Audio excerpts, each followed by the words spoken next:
KF-21이 양산 완성 단계에 진입했다는 흐름은 단순히 한 기종의 개발이 마무리 국면에 들어섰다는 의미를 넘어서 국내 전투기 개발 역량이 일정 수준에 도달했음을 보여주는 상징적인 사례로 해석할 수 있습니다.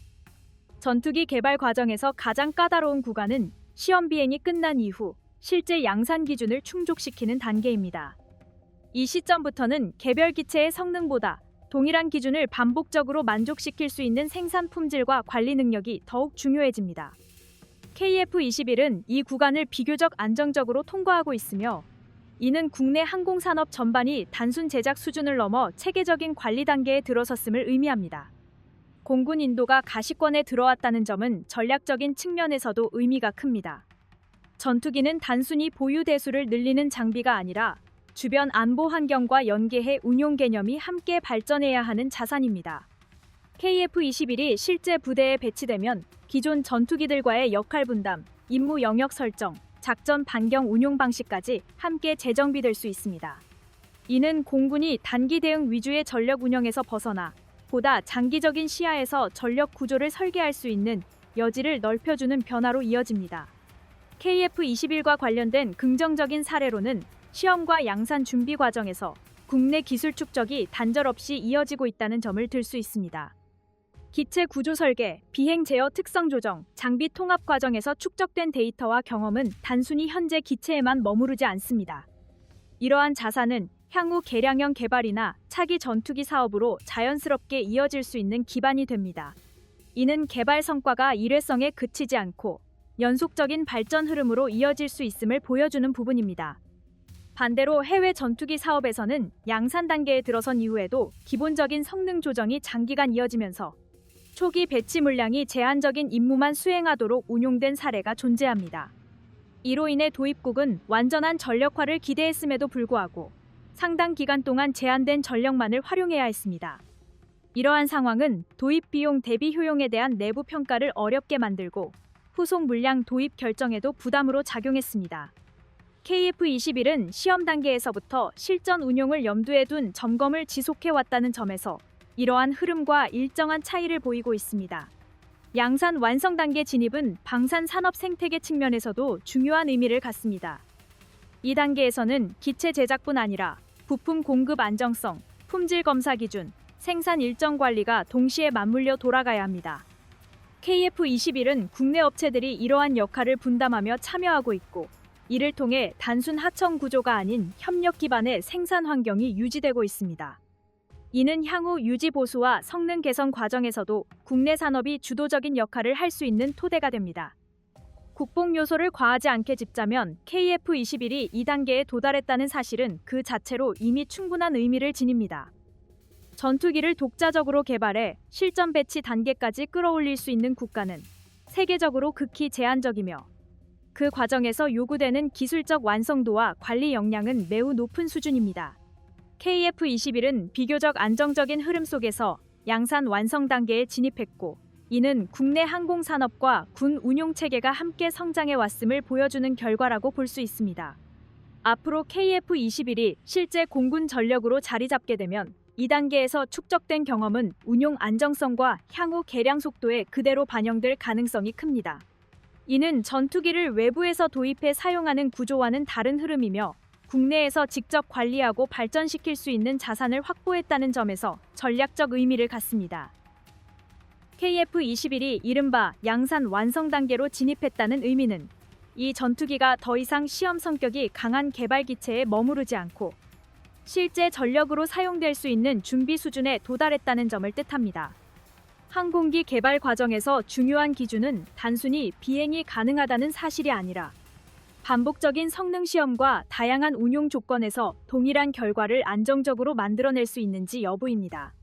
KF-21은 이러한 시험 과정을 단계적으로 거치면서 큰 일정 흔들림 없이 진행되고 있으며 이는 공군 인도 일정이 더 이상 추상적인 목표가 아니라 현실적인 계획으로 다뤄질 수 있는 단계에 접어들었음을 보여줍니다.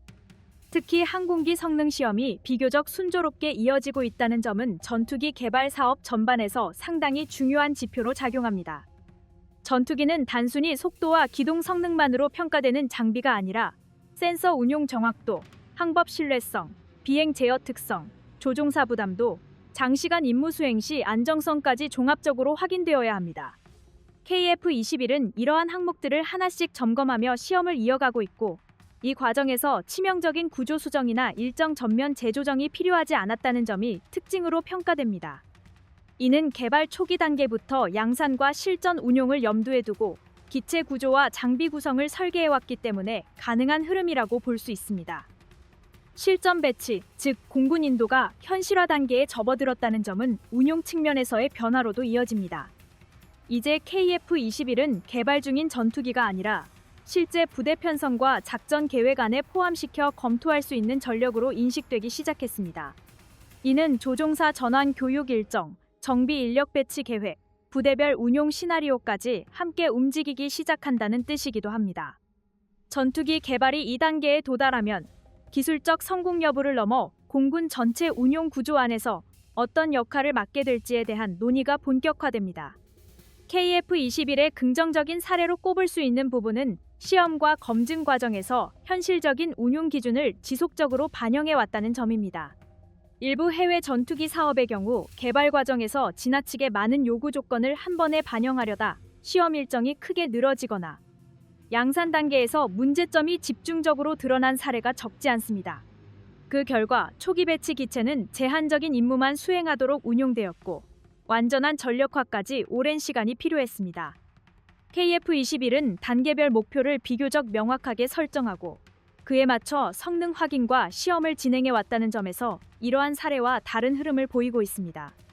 해외 전투기 가운데에는 성능 시험이 장기화되면서 실전 배치 시점이 수년 단위로 밀린 사례도 존재합니다. 시험 과정에서 예상하지 못한 구조적 문제나 장비 간 연동 문제가 반복적으로 발생했고 이로 인해 양산 일정이 계속 조정되었습니다. 그 사이 운용국은 노후 기체를 계획보다 더 오래 유지해야 했고 전력 공백에 대한 부담과 유지 비용 증가라는 이중의 압박을 감수해야 했습니다. KF-21은 현재까지 이러한 악순환에 빠지지 않고 있으며 시험과 양산 준비가 비교적 일정한 흐름을 유지하고 있다는 점에서 차별성이 분명하게 드러납니다. 양산 완성 단계 진입은 산업적인 측면에서도 의미가 작지 않습니다. 이 단계에 들어서면 단순한 시제 제작 중심의 생산 구조에서 벗어나 반복 생산을 전제로 한 공정 안정화가 본격적으로 진행됩니다. 이는 품질 관리 기준이 한층 더 엄격해지고 부품 공급과 조립 과정이 실제 운용 기준에 맞춰 정교하게 조정된다는 뜻이기도 합니다. KF-21은 이러한 과정을 국내 업체 중심으로 수행하고 있으며 이는 향후 유지 보수와 성능 개량 과정에서도 중요한 기반으로 작용하게 됩니다. KF-21이 이 단계까지 도달했다는 사실 자체가 이미 상당한 성과로 평가될 수 있습니다. 전투기를 독자적으로 개발해 양산 완성 단계까지 끌어올릴 수 있는 국가는 세계적으로도 제한적이며 그 과정에서 막대한 기술적 부담과 관리 역량이 요구됩니다. KF-21은 이러한 조건 속에서 비교적 안정적인 흐름을 유지하며 실전 배치 단계에 접근하고 있고 이는 국내 항공산업과 공군 운용 능력이 함께 성장하고 있음을 보여주고 있습니다. 국방과학연구소는 해룡 미사일 개발 과정에서 축적한 기술력을 더욱 고도화하여 차세대 한국형 대함 미사일인 해성 미사일 개발에 성공했습니다. 특히 개발 과정에서 가장 핵심적인 고성능 터보팬 제트 엔진을 성공적으로 확보할 수 있었던 것은 국방과학연구소와 국내 순항 엔진 개발 기업 간의 기술 협력과 군사 기술 공유가 이루어진 덕분이었습니다. 순항 미사일 엔진 기술은 해성 미사일 개발의 결정적 기반이 되었으며 대함 미사일 해성은 러시아 R-95TP-300을 참고해 국산화하는 데 성공했습니다. 실시된 극초음속 현무 미사일의 1차 시험 발사보다 한 단계 발전한 2차 발사에서는 일단 분리와 탄두 분리까지 모두 성공했으며 이후 분리된 탄두가 극초음속 속도로 비행하는 데 성공함으로써 한국은 세계 5대 극초음속 미사일 개발국 반열에 이름을 올릴 가능성을 확실히 보여주었습니다. 우리 기술진과 국방과학연구소의 오랜 연구와 노력이 만들어낸 값진 성과라 할 수 있습니다. 이제 한국은 극초음속 순항 램제트 엔진을 직접 보유한 국가가 되었으며 이는 미사일 추진체 분야에서 한국의 기술력이 대륙간 탄도미사일급 발사체를 개발할 수 있는 수준에 도달했음을 의미합니다. 중국 매체들은 한국의 현무 미사일 개발을 둘러싸고 각종 억측을 제기하며 평가절하를 시도하고 있습니다. 우크라이나의 기술을 해킹했다는 주장부터 중국 둥펑 계열보다 뒤떨어진다는 주장까지 사실과 동떨어진 내용이 반복되고 있지만 실제 성능과 개발 속도를 확인하면 이러한 비난이 설 자리는 점점 좁아지고 있습니다. 현무 극초음속 미사일은 현재 개발되고 있는 첨단 무기 체계의 전형적인 구조를 갖추고 있으며 이는 핵탄두를 운반하는 ICBM의 단계 분리 방식과 상당히 유사합니다. 순항 속도만 해도 마하 9에 달하고 순간 최고 속력은 마하 15 이상에 이르는 것으로 알려져 있어 사실상 ICBM급 에너지를 갖춘 무기라고 평가할 수 있습니다. 특히 한국이 확보한 기술 중 핵심은 약 50톤급 출력을 내는 군용 엔진을 4기 묶어 200톤급 클러스터링을 구성하고 이를 기반으로 1단, 2단, 3단 추진체를 연속 점화해 분리하는 능력입니다. 이러한 구조는 전통적인 미사일 강국이 갖춰야 하는 핵심 기술로 한국 역시 독자적으로 대륙간 극초음속 무기를 설계할 수 있는 기반을 마련했다는 뜻입니다. 또한 과거 R-95 엔진에서 축적된 설계 부품 시스템 운영 경험은 국방과학연구소가 민간 방산 기업과 협력을 확대하는 계기가 되었고 그 과정에서 러시아 대함 미사일의 원천 기술 일부를 이전받는 성과도 있었습니다. 이러한 기술적 자산을 바탕으로 SS-760 로켓 엔진이 개발되었으며 이는 해성 대함 미사일과 현무3 순항 미사일의 초기 동력권으로 사용되었습니다. 이후 국산화 압력을 바탕으로 추진된 기술 확장 과정에서 터빈 블레이드를 포함한 핵심 부품을 100% 국내 기술로 생산하는 데 성공했고 그 결과물이 바로 750K 엔진입니다. 750K 엔진은 단순한 대체품을 넘어서 한국형 램제트 엔진 개발에도 중요한 역할을 했으며 이 기술은 장차 KF-21 전투기에 탑재될 극초음속 무기 개발에도 적용될 가능성이 높습니다. 최근 국방과학연구소는 초음속 미사일 연구 성과를 바탕으로 순항속도 마하 9급의 3세대 극초음속 발사체 개발을 안정적으로 진행하고 있습니다. 한국은 차세대 무기체계 개발 계획을 대외적으로 선언하며 한반도 주변에서 위협을 가하는 적대 세력을 압도할 수 있는 전략적 대함 무기 전력을 지속적으로 확장해 나가고 있습니다. 현재까지 공개된 한국의 극초음속 무기 개발 동향과 방산 기업들의 기술 협력을 볼 때 현무 미사일 체계의 기술력은 앞으로도 꾸준히 발전할 것으로 전망됩니다. 대한민국 공군의 첨단 무기 수요는 갈수록 높아지고 있으며 국내 군사기술 발전 속도는 과거의 무기들을 단기간에 구형화해버릴 만큼 빠르게 변하고 있습니다. 이러한 흐름 속에서 KF-21 전투기는 새로운 합동 편대 운용 개념을 기반으로 한 차세대 유무인 복합 비행 체계를 구축할 예정이며 이에 대한 기술 개발 소식이 또 한 번 화제를 불러일으키고 있습니다. 한국항공우주산업과 국방과학연구소는 최근 새로운 성과를 공개해 국내뿐 아니라 전 세계 군사 전문지와 외신들의 주목을 받고 있습니다. 이번에 발표된 기술은 KF-21 전투기와 편대 비행을 수행할 한국형 무인 전투기 관련 개발 진척 소식이었습니다. 한국 공군은 앞으로 KF-21 보람의 한 대가 KUS 계열 무인기 4대를 통제하는 새로운 편대 개념을 운영하게 됩니다. 이 구조가 완전히 도입되면 단 한 명의 조종사만으로도 대규모 전력에 준하는 유무인 복합 편대 운용이 가능해지고 한 편대가 투사할 수 있는 무장량은 기존 대비 최소 4배 이상 늘어나며 작전 반경 또한 2배 가까이 확대됩니다. 이는 카이가 과거 공개한 KF-21 블록3 미래 발전안에서 핵심 요소로 설명된 개념으로 향후 한국형 유무인 전투체계의 중심 기술로 자리 잡게 됩니다. KF-21 추가 양산 계약이 갖는 또 하나의 중요한 의미는 이 사업이 더 이상 단발성 전투기 확보 사업이 아니라 반복 가능하고 지속 가능한 전력 확보 구조로 자리 잡고 있다는 점입니다. 전투기 개발에서 진짜 난관은 시제기 제작이나 초기 양산이 아니라 그 이후 물량이 끊기지 않고 이어지느냐는 부분입니다. 추가 계약이 자연스럽게 체결된다는 것은 해당 기체가 성능과 일정, 비용 관리 측면에서 일정 수준 이상의 신뢰를 이미 확보했다는 의미로 해석할 수 있습니다. KF-21의 2차 양산 계약은 바로 이 지점에서 의미가 분명해집니다. 공군 전력 운용 측면에서도 이번 추가 물량은 장기 계획과 직접적으로 연결됩니다. KF-21은 단순히 노후 기체를 대체하는 보조 전력이 아니라 향후 공군 전투기 전력 구성에서 중심 역할을 맡게 될 가능성이 높은 기종입니다. 일정 규모 이상의 기체 수가 확보되면 조종사 훈련 체계와 정비 인력 운용 방식도 보다 안정적으로 설계할 수 있습니다. 기체수가 충분하지 않을 경우 발생하는 훈련 부족, 가용률 저하 문제를 줄일 수 있으며 동일한 기종을 장기간 운용하면서 전술 운용 경험을 축적하는 데에도 유리한 환경이 만들어집니다. 이는 작전 효율성뿐 아니라 전력 유지 비용 관리 측면에서도 긍정적인 요소로 작용합니다. KF-21의 강점으로 자주 언급되는 부분은 국내에서 통제 가능한 장비 구성 비중이 점차 확대되고 있다는 점입니다. 해외 전투기 도입 사례를 살펴보면 핵심 장비나 무장 연동 체계가 외국에 종속돼 있어 개량이나 운용에 제약을 받는 경우가 적지 않습니다. 특정 국가의 승인 절차가 지연되면서 장비 성능 개선이 늦어지거나 작전 환경 변화에 맞춘 조정이 어려워지는 사례도 실제로 존재합니다.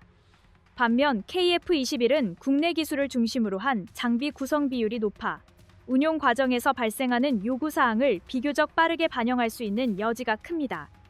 추가 양산 계약은 이러한 구조가 일시적인 선택이 아니라 장기적으로 유지될 가능성이 높다는 판단 아래 이뤄졌다고 볼 수 있습니다. 해외 전투기 사업의 부정적인 사례는 이 지점에서 더욱 대비됩니다.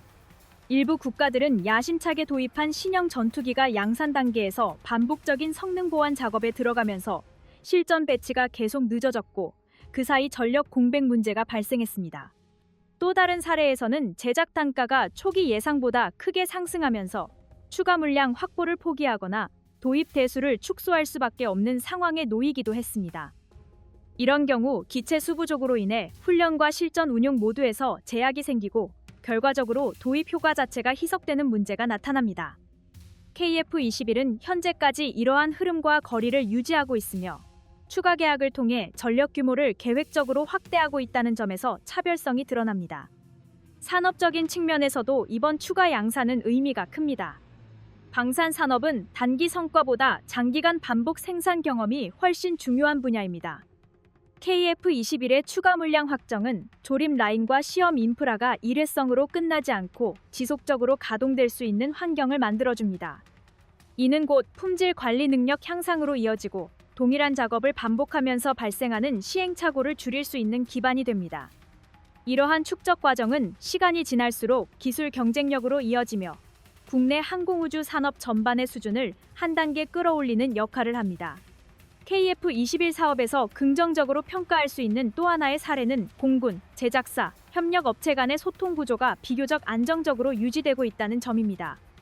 운용자가 현장에서 느끼는 요구사항이 제작 과정에 반영되고 그 결과가 다시 시험과 평가로 이어지는 순환 구조가 형성되고 있습니다. 이는 해외 전투기 도입에서는 쉽게 경험하기 어려운 부분입니다.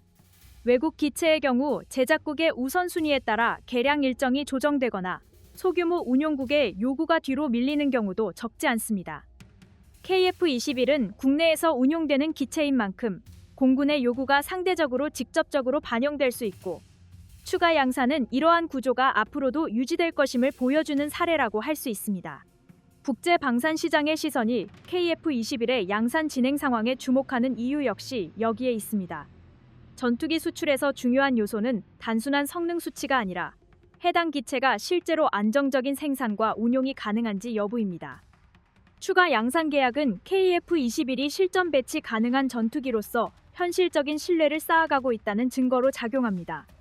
이는 향후 수출 논의가 진행될 경우에도 중요한 참고 사례로 활용될 수 있으며 한국 방산산업이 독자적인 전투기 생산 국가로서 입지를 굳혀가고 있음을 보여주는 지점이라고 평가할 수 있습니다. 국제방산 전문 매체들이 한국의 KF-21 전투기 추가 도입 계약 소식을 주목해 다룬 이유는 이번 계약이 단순한 추가 주문을 넘어 한국 전투기 개발 사업이 안정적인 양산 구조로 접어들었음을 분명하게 보여주는 사례이기 때문입니다. 한국항공우주산업과 방위사업청이 KF-21 전투기 20대를 추가로 주문하면서 이미 계약된 1차 물량과 합쳐 총 40대의 양산이 확정됐다는 점은 국내 방산산업의 신뢰도와 사업 관리 능력이 일정 수준 이상에 도달했음을 국제적으로 확인시키는 계기가 되고 있습니다. 해외 매체들이 이 소식을 비교적 신속하게 전한 사실은 KF-21이 더 이상 국내 시험 단계의 전투기가 아니라 실질적인 전력 확보 수단이자 잠재적 수출 후보로 인식되고 있음을 보여줍니다. 이번 추가 계약의 핵심은 숫자 자체보다도 그 과정에 담긴 의미에 있습니다. 전투기 개발 사업에서 가장 중요한 분기점은 시제기 개발 성공이 아니라 양산 물량이 자연스럽게 이어지느냐는 점입니다. 초기 계약은 정책적 판단과 상징성이 작용할 수 있지만 추가 물량은 철저히 현실적인 기준에 따라 결정됩니다. 일정 준수 여부, 제작 안정성, 성능 검증 결과, 향후 개량 여지까지 종합적으로 검토되지 않으면 추가 계약은 쉽게 이뤄지지 않습니다. 그런 점에서 KF21의 40대 양산 확정은 이미 여러 차례 내부 검토와 판단을 통과한 결과로 해석할 수 있으며 사업 전반이 계획된 궤도 안에서 운영되고 있다는 신호로 받아들여집니다. 40대라는 물량은 공군 운용 측면에서도 의미가 작지 않습니다. 일정 규모 이상의 기체가 확보돼야 조종사 양성, 정비 인력 배치, 부대 운용 계획이 안정적으로 설계될 수 있기 때문입니다. 소수 기체만 운용하는 경우에는 훈련과 실전 운용이 분리되기 어렵고 기체 가용률 관리에도 한계가 발생합니다. KF21은 추가 물량 계약을 통해 이러한 제약에서 한 단계 벗어날 수 있는 여건을 마련하고 있으며 이는 공군이 하나의 기종을 장기적으로 운용하며 전술과 운용 개념을 축적할 수 있는 기반이 됩니다. 전투기 한 대 한 대를 확보하는 개념에서 하나의 전력 체계를 구축해 나가는 단계로 접어들고 있다는 점에서 이번 계약의 의미는 더욱 분명해집니다.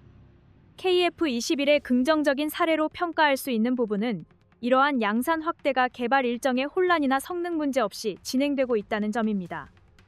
해외 전투기 사업의 경우 초기 양산 단계에서 반복적인 결함 수정이나 장비 구성 변경이 발생하면서 일정이 지연되는 사례가 적지 않습니다. 이 과정에서 제작 단가가 상승하고 추가 물량 계약이 연기되거나 축소되는 경우도 실제로 존재합니다. 그러나 KF21은 시험 비행과 성능 검증이 비교적 안정적인 흐름을 유지한 상태에서 추가 주문이 결정됐다는 점에서 차이를 보입니다. 이는 개발 초기부터 실전 운용을 전제로 장비 구성과 제작 체계를 설계해온 결과로 해석할 수 있습니다. 해외 전투기 사업의 부정적인 사례와 비교하면 이러한 차별성은 더욱 분명해집니다. 일부 서방권 전투기 사업에서는 양산 단계 진입 이후 예상치 못한 성능 조정 문제와 유지비 증가가 동시에 발생하면서 운용국들이 도입 물량을 줄이거나 일정 자체를 다시 검토하는 상황에 놓이기도 했습니다. 장비 구성 변경이 반복되면서 제작 체계가 흔들리고 그 부담이 고스란히 운용국의 비용 증가로 이어진 사례도 여러 차례 확인된 바 있습니다. 이런 상황에서는 충분한 기체 수를 확보하지 못해 훈련과 작전 운용 모두에서 제약이 생기게 됩니다. KF21은 현재까지 이러한 흐름과 거리를 두고 있으며 오히려 추가 계약을 통해 전력 규모를 계획대로 확대하고 있다는 점에서 대비되는 모습을 보여줍니다. 이번 40대 양산 확정은 국내 방산 산업 전반에도 긍정적인 영향을 미칩니다. 일정 물량 이상의 양산이 보장되면 제작사뿐 아니라 협력 업체들 역시 중장기적인 투자와 기술 축적을 계획할 수 있는 여지가 생깁니다. 조립 라인과 시험 인프라가 일회성으로 끝나지 않고 반복적으로 가동되면서 품질 관리 기준과 제작 숙련도가 자연스럽게 향상되는 구조가 만들어집니다.